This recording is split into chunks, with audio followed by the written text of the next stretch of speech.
bila mana partai tidak bisa mencapai 20%, maka dia akan melakukan koalisi atau gabungan partai politik.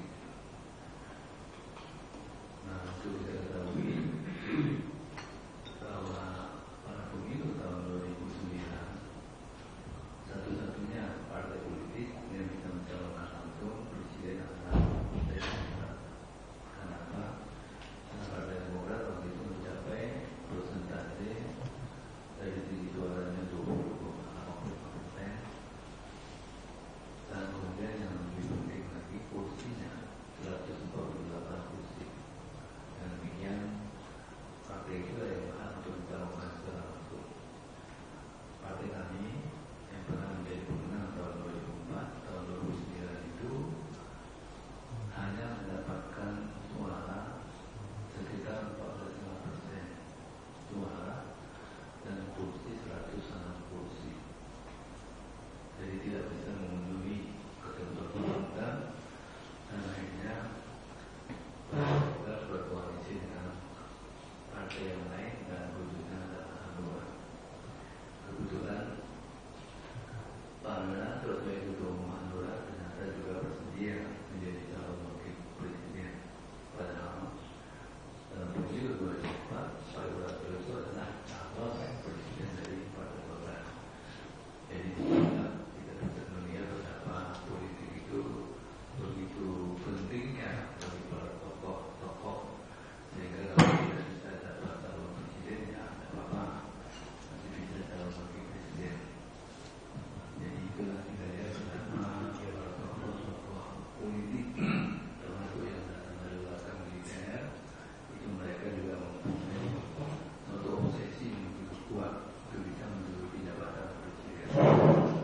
Mungkin mereka juga terdorong terinspirasi kepemimpinan Pak Harto menjadi presiden, sehingga mungkin mereka juga ingin kira-kira sama seperti Pak Harto. Tapi tentu sistem yang sudah berubah, kemudian rezim atau pemerintahannya pun juga berubah, aturan-aturannya juga sudah berubah. Jadi semuanya harus mengikuti aturan yang telah ditetapkan sejalan dengan revolusi. Nah, dalam hubungan dengan itu, pada saat sekarang ini memang orang sudah matanya sudah terarah, pikirannya sudah terarah kepada pemilu presiden 2014. Khususnya tentu saja para politisi, partai-partai politik, dari partai-partai politik yang secara resmi sudah menetapkan calon presiden itu sebetulnya baru terbatas secara resmi. Kenapa?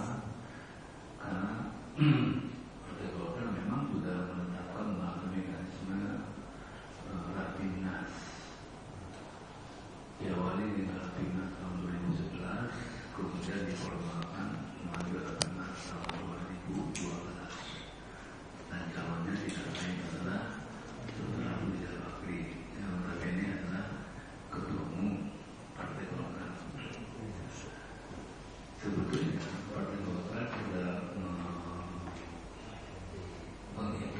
memperkenalkan sistem konvensi, mengintroduksi sistem konvensi dalam pemilihan penetapan calon presiden pada tahun 2004. Dan kalau itu berhasil memunculkan yang tokoh yang melalui suatu rekrutmen yang dilakukan secara terbuka, secara demokratis.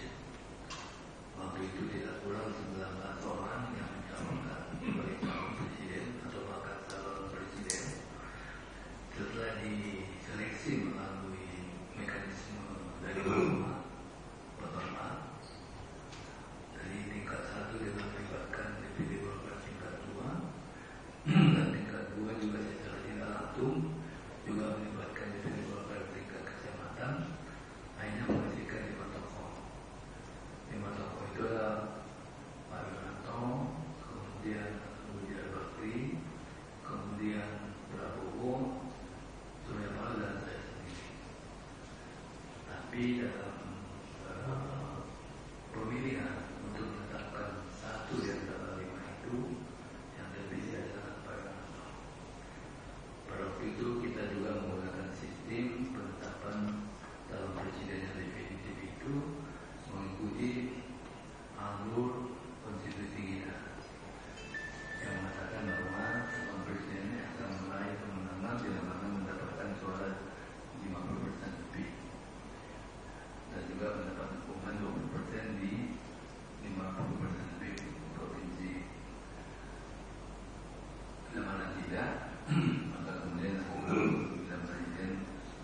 pada putaran kedua yang menang adalah Pak Wiranto.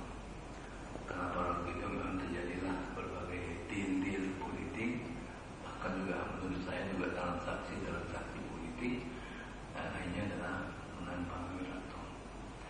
Saya tahu persis pada waktu itu dari 5 tokoh itu yang kira-kira memberikan dukungannya ke saya itu kira-kira adalah tokoh atau para pemilih dari Prabowo. Sedangkan pemilih Abu Rizal Bakri, kemudian pemilih juga Prabowo, saya pikir boleh dikatakan yang blok, kalau tidak dikatakan sekitar 80-90% mendukung Wiranto. Tentu ada pertimbangan dari mereka itu, tapi inilah suasana konvensi Partai Golkar tahun 2000. Tapi walaupun demikian telah dicatat bahwa Partai Golkar adalah partai yang pertama kali memperkenalkan sistem konvensi dalam rekrutmen calon presiden. Yang seharusnya sistem itu juga tentu bisa dilanjutkan oleh kepemimpinan Golkar berikutnya dan juga yang sekarang ini. Tapi ternyata Yusuf Kala juga tidak mau menggunakan konvensi.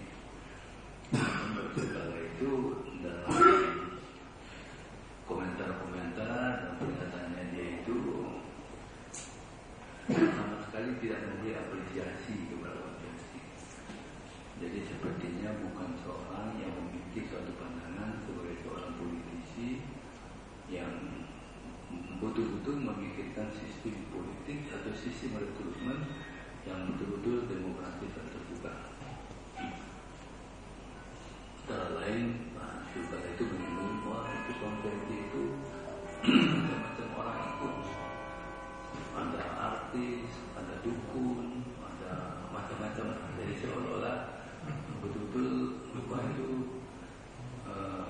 tidak memberi apresiasi terhadap sistem konvensi. Waktu itu memang beliau juga menggunakan mekanisme rapimnas. Dan akhirnya terpilihlah Yusuf. Dan kemudian setelah kuliah juga demikian, sama juga menggunakan rapimnas dengan beberapa rekayasa. Akhirnya beliau terpilih. Dari sisi keabsahan tentu sah. Dalam pengambilan keputusan di Partai Golkar itu setelah kongres atau munas, maka instansi yang tertinggi itu adalah Rapimnas. Sehingga dari segi instansi pengambilan keputusan memang itu tertinggi setelah kongres. Tapi sebetulnya kalau kita lihat dari segi materi atau konten yang akan dihasilkan dalam Rapimnas itu hanya soal penetapan calon presiden, sesuatu yang dianggap luar biasa, bukan yang konvensional, mestinya juga tentu dengan cara yang luar biasa. Extraordinary, kira-kira begitu lah. Yaitu melalui konvensi, tapi rupanya para politisi kita belum melihat itu sebagai satu rekrutmen. Tapi yang menarik ya sekarang ini Partai Demokrat menggunakan itu. Terlepas apa yang menjadi latar belakang, bisa saja memang Demokrat pada hari ini kesulitan mencari tokoh yang betul-betul memiliki dukungan yang luas dari publik, atau juga memiliki basis dukungan yang kuat juga dalam internal partai. Hanya mereka juga sekarang menggunakan sistem konvensi, walaupun kita tidak tahu sistemnya itu seperti apa. Yang kita kenal sistemnya memang terbuka, demokratis, tetapi juga ada tim yang boleh dikatakan sedikit banyak mempunyai peranan untuk menentukan siapa yang ikut boleh ikut dalam konvensi. Jadi ada semacam seleksi oleh Pak Hakim Dokter kita ini. Dan lebih lagi yang kita juga perlu ketahui betul, yang kedengarannya pada instansi yang terakhir yang juga akan menentukan adalah majelis tinggi. Majelis tinggi itu adalah Pak SBY sendiri. Jadi direkrut melalui mekanisme yang katakanlah terbuka, dipilih, mungkin mungkin dipilih beberapa orang, tapi pada instansi yang terakhir akan diputuskan oleh majelis tinggi. Dan majelis tinggi itu sebetulnya identik dengan Pak SBY. Itu yang kita dengar. Mungkin nanti ada konfirmasi dari yang lain yang mengetahui betul mengenai sistem ini. Kemudian beberapa nama yang lain sudah disebut-sebut, walaupun secara formalnya juga mereka belum menyatakan. Yaitu pertama tentu Bu Megawati. Bu Megawati itu boleh dikatakan dalam putusan-putusan partai yang terdahulu sudah menyebut-nyebut beliau lah menjadi calon presiden. Tapi putusan finalnya juga akan tergantung kepada Bu Megawati sendiri. Kira-kira beliau akan putuskan. Yang saya dengar, kalau beliau memiliki keyakinan bahwa probabilitas menangnya itu cukup tinggi, maka dia akan maju. Tapi kalau probabilitas menangnya kecil, rendah, mungkin dia tidak akan maju. Nah, siapa kalau begitu? Nah, kelihatannya sekarang ini sudah mulai muncul Jokowi. Pemunculan Jokowi ini memang sangat fenomenal, sama dengan pemunculan SBY pada awal-awal zona itu awal acuan kita menurut saya untuk melihat sejauh mana persepsi publik terhadap tokoh itu yang bisa saya jadikan sebagai acuan adalah hasil polling survei yang dilakukan oleh CSIS yang relatif baru, dan menurut saya juga cukup objektif. Karena apa? Karena saya sepengetahuan saya tidak punya kepentingan langsung terhadap calon-calon presiden. Walaupun barangkali dalam hatinya atau dalam beberapa tokoh di saya itu cukup dekat dengan Pak JK dan tidak suka kepada Prabowo termasuk itu. Tapi kalau kita lihat hasil daripada polling CSS itu, Jokowi itu 28%, Prabowo 15,6%, dan kemudian yang ketiga berikutnya adalah yaitu Abu Rizal Bakri 7%. Bu Megawati 5% sehingga JK sekitar 4%. Jadi artinya dia menggambarkan apa adanya lah dari hasil polling yang dilakukan.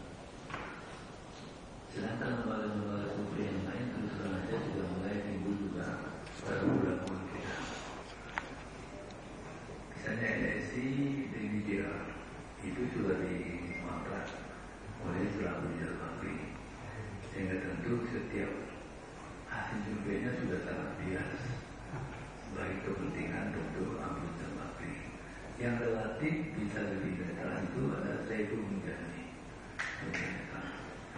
Di luar itu rata-ratanya belum bisa kita lihat sejauh mana objektivitasnya, termasuk Indobarometer itu juga, karena beberapa survei yang dilakukan oleh internal Partai Golkar terhadap calon-calon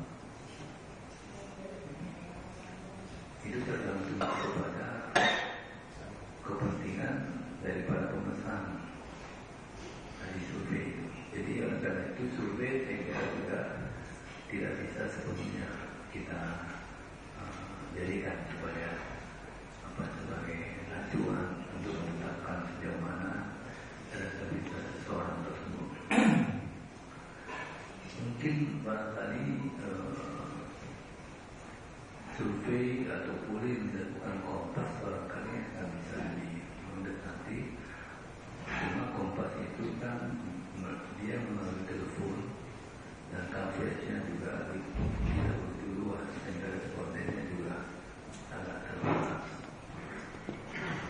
sehingga itu juga belum bisa dikatakan. Tetapi dari segi kecenderungan mungkin apa yang disampaikan oleh Kompas itu bisa mendekati paling tidak dari segi tren yang ada, tapi dari segi dari segi mutlaknya, dari segi jumlah mutlaknya belum tentu, karena respondennya juga sangat terbatas. Nah ini kalau dilihat terkait dengan soal kursi, Bu Megawati dan juga katakan Prabowo dari segi elektabilitas sekarang ini boleh dikatakan tertinggi di antara pimpinan partai politik, tertinggi. Nah, cuma problemnya dia adalah partainya belum bisa dipastikan untuk bisa meraih dukungan suara yang tinggi, jangankan 20%. Tetapi pihak Gerindra itu menggunakan elektabilitas Prabowo di mata publik itu dijadikan sebagai semacam leverage untuk menaikkan juga elektabilitas partai. Itu yang akan mereka coba dengan harapan paling tidak 10%. Kalau sudah 10%, mereka optimis untuk bisa nanti menggait atau menarik dukungan dari partai-partai itu 10%. Tapi itu kita belum tahu betul sejauh mana bisa dicapai 10%. Kemudian dari Bu Megawati sudah. Nah, dari segi ini Bu Megawati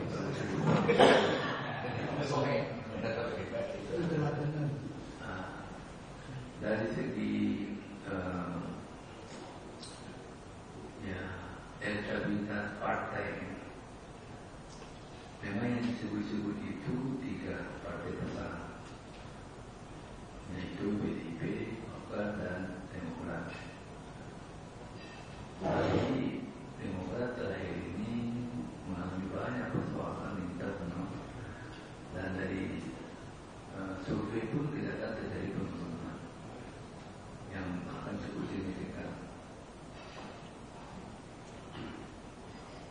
Kemudian Golkar memang dalam beberapa survei masih disebut di atas nomor 1,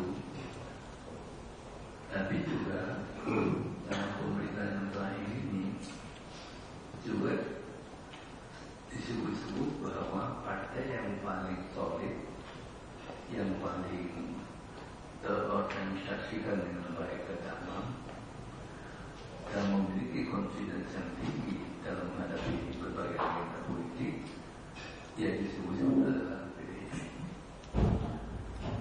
Ini partainya Hinda yang baru masuk ini disebut-sebut.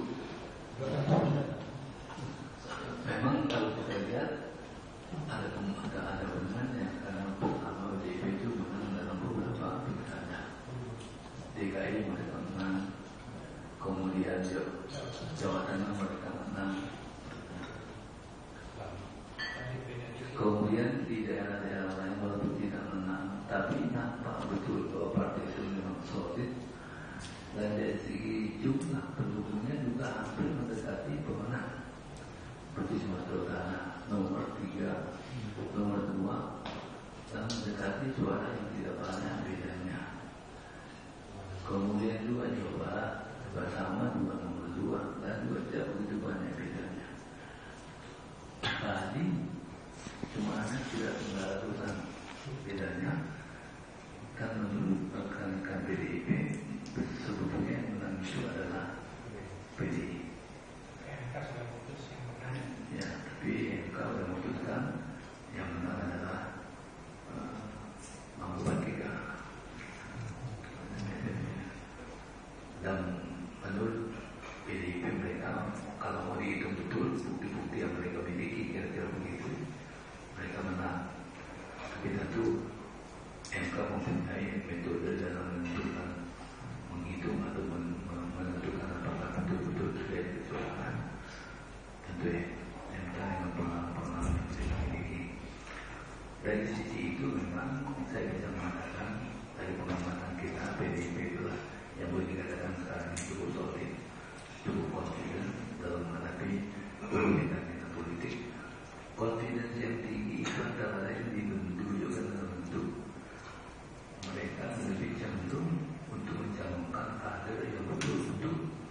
membesarkan dalam lingkaran PDIP.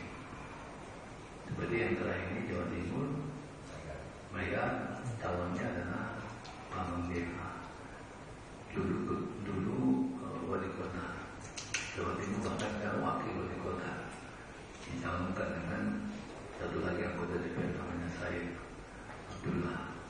Jadi artinya mereka confident betul, pokoknya calon intern. Dan itu membuat memang mesin partai menjadi semakin antusias, bersemangat, dan juga tentu solid. Nah, kalau suasana ini bisa terus dipertahankan oleh PDIP, dan saya yakin bisa, karena Bu Megawati sekarang sudah dewasa untuk mengambil keputusan begitu.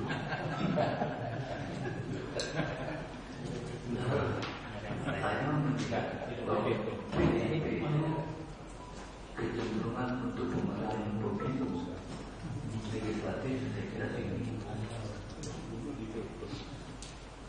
Golkar, saya orang Golkar, saya tahu betul bahwa 3/4 Golkar itu konsolidasi partainya tidak berjalan, perubahan partai juga tidak berjalan. Dan 2 tahun terakhir ini Golkar itu sudah disibukkan dengan pencalonan Abu Rizal sebagai presiden. Dan kemudian dicalon ke daerah itu semuanya dalam semangat yang dikenal dalam istilah kita sosialisasi sebagai calon presiden. Maka sosialisasi sebagai calon presiden itu untuk memperlihatkan bahwa dia akan menjadi calon presiden bagi semua orang. Dia tidak lagi membawa identitas partai Golkar, semua Golkar itu naik bawah, wajib putih, macam-macam. Orang Golkar itu naik ikut, tak boleh lagi naik Golkar. Jadi itulah. Jadi sekarang ini boleh dikatakan aktivitasnya boleh jadi itu lebih kepada posisi dia sebagai calon presiden. Nah, dalam konteks Golkar, saya ingin mengatakan kepada saudara-saudara sekalian bahwa mobilitas daerah yang terkait dengan penguatan Golkar itu, saya boleh mengatakan saya lebih banyak dari Abu Rizal. Walaupun Abu Rizal tidak diperlukannya banyak ke daerah, tapi lebih kepada pencalonan dia sebagai presiden. Sedangkan saya itu lebih kepada penguatan institusi partai dan juga menjawab secara langsung problema-problema yang dihadapi oleh partai di daerah. Kesimpulan saya dari konsolidasi tidak berjalan dengan baik, soliditas partai juga tidak ada, kemudian institusi partai juga tidak bisa bekerja secara efektif. Ditambah lagi juga program kaderisasi yang begitu penting juga tidak bisa berjalan, sehingga saya melakukan berserang saja. Apakah kalau seandainya tidak ada satu langkah-langkah yang penting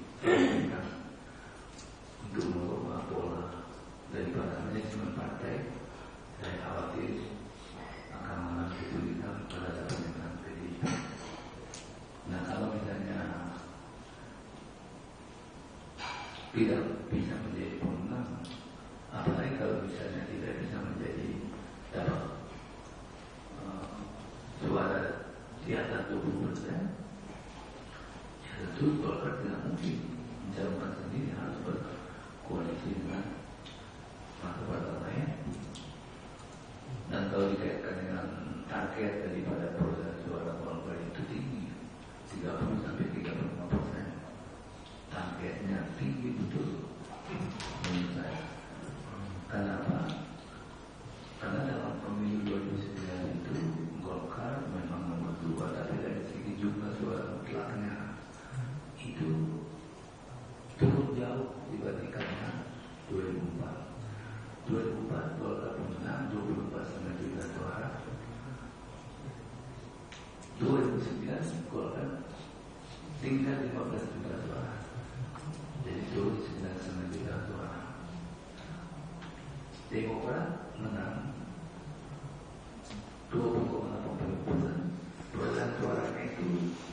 21 juta suara. Jadi masih di bawah perolehan suara Golkar pada 2004. Perolehan suara yang paling tinggi tentu adalah PDIP pada tahun 99, sekitar 34 juta suara. Jadi itulah fluktuatifnya dari pemenang pemilu 34 juta, 24,5 juta, 21 juta. Nah, kalau Golkar itu mau 30%, kalau kita kaitkan dengan jumlah pemilih 2004 dan akan datang, maka Golkar harus bisa menaikkan sampai 40 sampai 45 juta suara. Bayangkan tahun 2014 15 juta suara, betapa beratnya menaikkan sampai 40-45 juta suara dengan kondisi internal partai yang seperti itu. Itu yang membuat saya menjadi karena tidak melihat ada peluang ini sekedar untuk menggambarkan dari partai-partai yang ada. Jadi demikian kalau saya melihat ya partai yang lebih solid yaitu adalah PDIP. Kemudian Demokrat mencoba untuk melakukan adanya satu langkah-langkah yang signifikan untuk menaikkan citranya, semacam rebound gitulah, menaikkan citranya yang melalui konvensi itu. Tapi tergantung nanti publik. Kalau yang publik melihat itu ternyata akal-akalan aja, ada permainan-permainan, tentu tidak akan banyak menolong. Tapi kalau misalnya memang betul-betul, saya yakin, saya percaya bisa akan menolong. Nah, jadi inilah beberapa hal yang terkait dengan persiapan pilpres dari segi partai. Saya sudah kekuatan tadi. Partai-partai yang lain, ya saya kira sulit untuk bisa mendapatkan suara yang signifikan. Hanura kalah dengan Gerindra, P3, saya kira Pak Fadl tahu lah P3 itu kira-kira berapa persen itu nanti, termasuk Pak Fadl juga tahu berapa itu kira-kira, walaupun ketua umumnya di mana-mana sama dengan Ical fotonya di mana-mana, tapi saya kira juga tidak akan banyak memberikan satu kemungkinan untuk mendapatkan dukungan suara yang tinggi. Jadi dengan demikian, kalau tidak dari segi survei yang ada, ya memang orangnya tidak banyak berbeda. Ya, sekarang ini Prabowo di luar dari Jokowi yang tiba-tiba begitu fenomena. Bahkan kalau Jokowi memang dapat dukungan dari Bu Megawati, udah yang lain itu udah dianggap udah ada.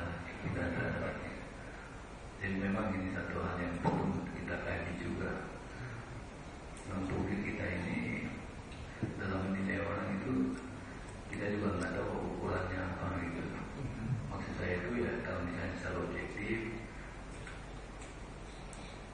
Jokowi menang di DKI, tapi dia kan baru sekitar 1 tahun dan masih banyak pekerjaan-pekerjaan yang juga akan dilihat sejauh mana dia bisa berhasil.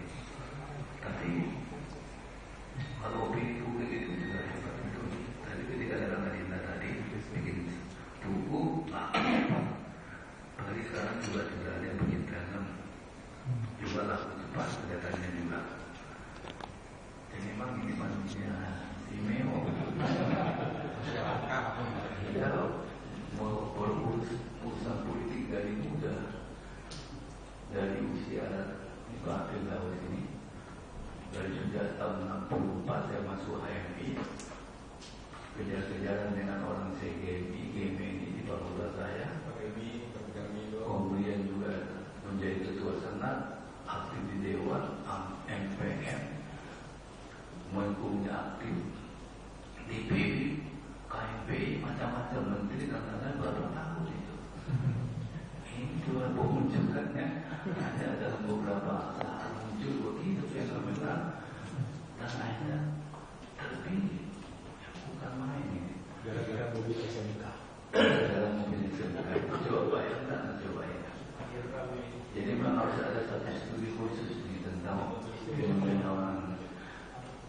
Karena memang itu yang menjadi ukuran. Apa iya kita membangun politik, membangun atau melakukan rekrutmen partai dalam provinsi dengan cara-cara yang sangat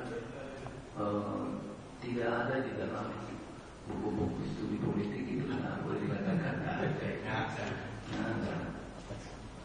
Ya di Amerika memang Obama muncul, tapi kan Obama juga melalui satu mekanisme yang sudah settle di Amerika, secara sistem. Dia konvensi di primary mulai dari bawah, dia pilih seluruh Amerika, salam orang, ratusan ribu orang dia salam, yang harus dia yakinkan sehingga orang itu menjadi percaya kepada dia.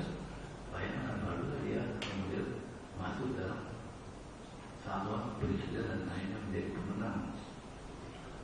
Saya ingat dulu waktu Jimmy Carter itu katanya dia dari Gubernur Arkansas, kemudian turun lama dia hitung katanya waktu itu dia 1 juta orang dia salah. Bayangkan barulah dia bisa sampai di sini.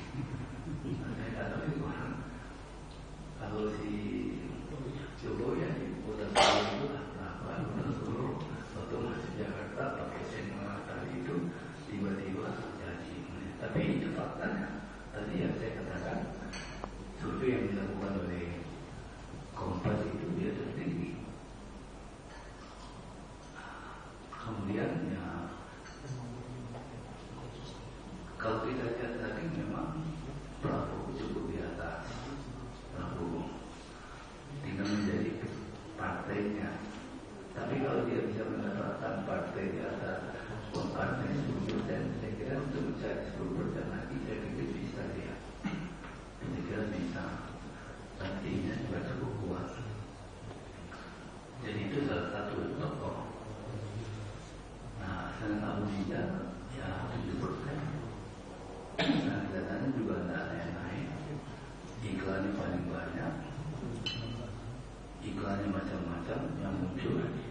Orang pribadi, keluarga, bapak, anak. Sekarang juga bawa tema Islam. Ya, itu sudah menjadi soal pula di dalam Golkar itu.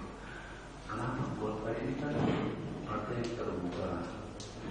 Golkar ini disebut sebagai partai yang terminologi politik, ilmu politik, catch-all party. Semua orang ada di situ, jadi dia amat menghormati adanya keanekaragaman. Kok tiba-tiba muncul dengan tema Islam? Bahwa tema itu Islam itu ya betul, Islam damai, tapi kok rasanya dalam konteks Golkar kurang pas itu. Atau kalau memakai tema Islam, ya paling tidak di belakangnya muncul tokoh-tokoh dari partai yang lain. Misalnya pada waktu saya ketua umum kampanye 2009-2004, saya juga menggunakan tema agama. Tapi di belakang saya lihat juga ada pastor, ada pendeta, kemudian juga ada Hindu itu, Buddha. Jadi menggambarkan bahwa Golkar itu menjadi milik semua orang. Jadi ternyata juga tidak mendapatkan respons yang orang Islamnya belum tentu juga tertarik. Yang bisa menjadi makin jauh, yang tadinya mendukung Golkar menjadi tidak semakin dekat. Nah ini saya tidak tahu siapa yang menjadi apanya itu tim atau ahli di dalam apa itu kan tim keagamaan tahu siapa itu. Yang selama ini ada di zaman lagi itu. Di zaman lagi itu selalu menggunakan pola kampanye yang disebut sebagai One United Campaign. Yang konkretnya adalah bahwa anggota-anggota DPR yang mengkampanyekan sebagai calon presiden pada saat yang sama dia juga harus mengkampanyekan kandidat. Itulah kira-kira temanya itu, dan itu mengacu kepada apa yang dia terjadi katanya di Amerika. Sehingga kalau nanti anggota DPR mengatakan baliho, maka di situ juga ada kapal berbeda. Tapi saya melihat ternyata responsnya calon-calon anggota DPR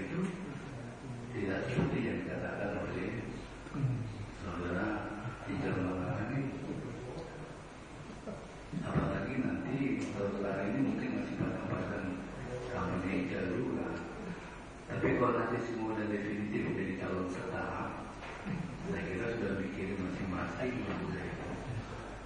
Bahkan beberapa waktu yang lalu saya ke Banten, di situ baliho dari saudara saudara Andi, saudara Andi Amanda, orang yang boleh dikatakan karena dalamnya bijak. Ribuan saya kira itu balihonya, posternya, tidak ada itu gambarnya hitam. Padahal orang dekatnya hitam. Saya dengar ada juga yang ngasih tahu ke Ika marah, dia telepon, kamu katanya kalau ada gambar saya ya. Besok kamu pasang itu gambar saya gitu. Hanya mungkin di gambar juga. Tapi ada juga orang yang punya teknik lain. Tidak dari tidak satu baliho. Tapi dia ingin juga gambar Ika tapi di tempat lain. Kita ini dekat-dekatin gitu. Kalau jadi satu, jadi udah nggak jelas loh. Pertama diingatkan ini ada konsep yang dikatakan oleh Ijama lagi. Jadi dengan demikian saya menyimpulkan, ya kita belum bisa melihat kira-kira ke arah mana ini tokoh-tokoh ini. Kecuali kalau tadi itu dia mengatakan Jokowi muncul didukung oleh partai, yang lain juga tidak akan ada harapan itu. Kalau tidak, tentu akan terjadi persaingan di antara beberapa tokoh. Di antara tokoh itu, sementara ini kita lihat memang Prabowo yang di atas, kemudian di situ kemudian ada Bu Megawati, ada Bu Rizal, dan juga ada Pak JK juga, disebut-sebut, dan juga tentu muncul juga Ketua Umum, Ketua Koordinator Presiden kita, Mahfud MD, dan kemudian dalam Islam ditambah lagi juga kita berawal. Saya dengar yang juga antusias untuk ikut di dalam konferensi itu adalah saudara kita berawal. Bahkan yang saya dengar yang jadi preferensinya SBY itu adalah kita. Ujungnya apa? Buktinya itu ujungnya apa? Kita berawal. Kenapa? Ujungnya di sana ya. Nah itu tadi ini yang TNI tahu juga. Ya memang Gusman juga termasuk karena SBY ini juga menjadikan orang kamu maju aja gitu. Memang juga termasuk adik kita ini juga ya kalau orang Medan bilang syur juga dia kan. SBY ini juga dalam Islam termasuk kita juga gitu. Tapi yang terakhir nanti nggak tahu kita siapa. Ini jadi tidak tadi yang saya sampaikan situasi persiapan dan